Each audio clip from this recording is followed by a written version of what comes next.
নিঃশব্দ সরু পথের পাশে ছোট্ট একটা টিনের ঘর। কোনো অট্টালিকা নয়, নেই বিলাসিতাও। এই সাধারণ টিনের ঘর থেকেই উঠে এসেছিলেন বাংলাদেশের সার্বভৌমত্ব, সাম্রাজ্যবাদ বিরোধী রাজনীতি এবং নতুন রাষ্ট্রচিন্তার বলিষ্ঠ কণ্ঠস্বর ওসমান হাদি। এই বাড়িতে আবেগজড়িত কণ্ঠে এলাকাবাসীকে বলতে শোনা যায়, বিপ্লবীরা অট্টালিকা থেকে আসে না, ওসমান হাদি উঠে এসেছিলেন এক টিনের ঘর থেকেই। ইনকিলাব মঞ্চের মুখপাত্র শরীফ ওসমান হাদির হত্যাকাণ্ড শুধু একটি রাজনৈতিক হত্যাই নয়, এটি একটি চেতনা ও সম্ভাবনাকে থামিয়ে দেওয়ার চেষ্টা।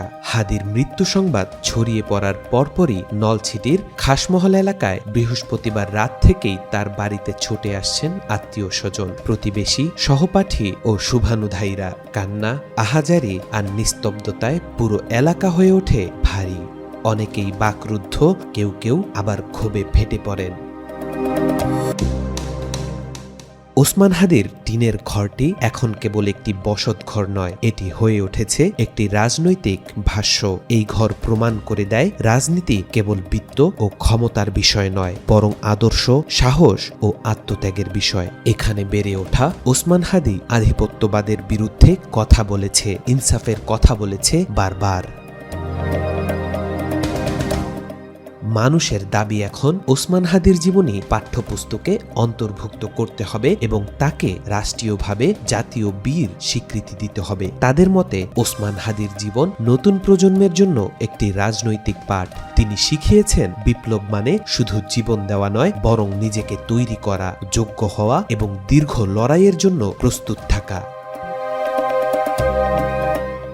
ওসমান হাদির হত্যাকাণ্ড নিছক ব্যক্তিগত বা বিচ্ছিন্ন কোনো ঘটনা নয়। 5 আগস্টের পর গড়ে ওঠা নতুন রাজনৈতিক ব্যবস্থায় তিনি ছিলেন বিকল্প কণ্ঠস্বর। ইনকিলাব মঞ্চ ও ইনকিলাব কালচারাল সেন্টারের মাধ্যমে তিনি সাংস্কৃতিক ও রাজনৈতিক আন্দোলনের সমন্বয় ঘটান, যা প্রচলিত সমাজ ও রাষ্ট্র কাঠামোতে পরিবর্তন আনতে পারত। তিনি এমন রাজনীতি করছিলেন যা দলীয় সীমানার বাইরে গিয়ে তরুণদের ভাবাতে শুরু করেছিল।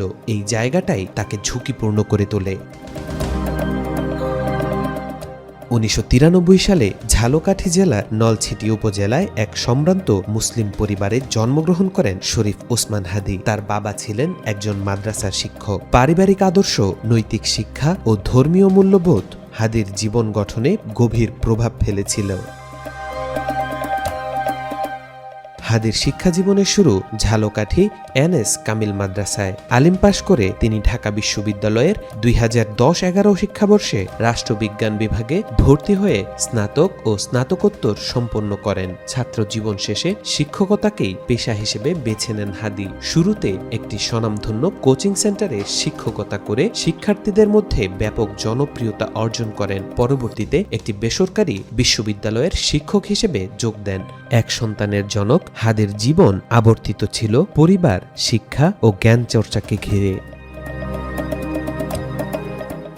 আজ সেই মানুষটি আর নেই, তবে নলছিটির নীরবতা, মানুষের চোখের জল আর প্রতিবাদের উচ্চারণে স্পষ্ট, শরীফ ওসমান হাদি শুধু একটি নাম নয়, অনেকের কাছে তিনি একটি বিশ্বাস, একটি আদর্শ এবং একটি অসমাপ্ত লড়াইয়ের প্রতীক।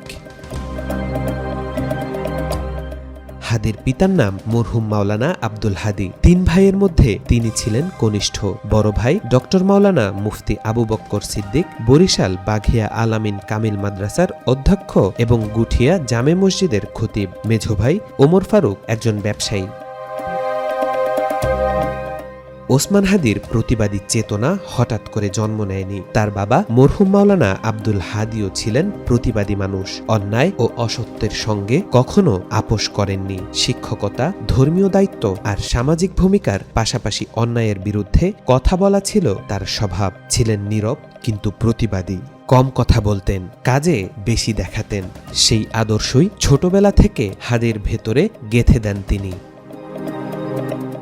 তৌফিকুল ইসলাম, আজকাল।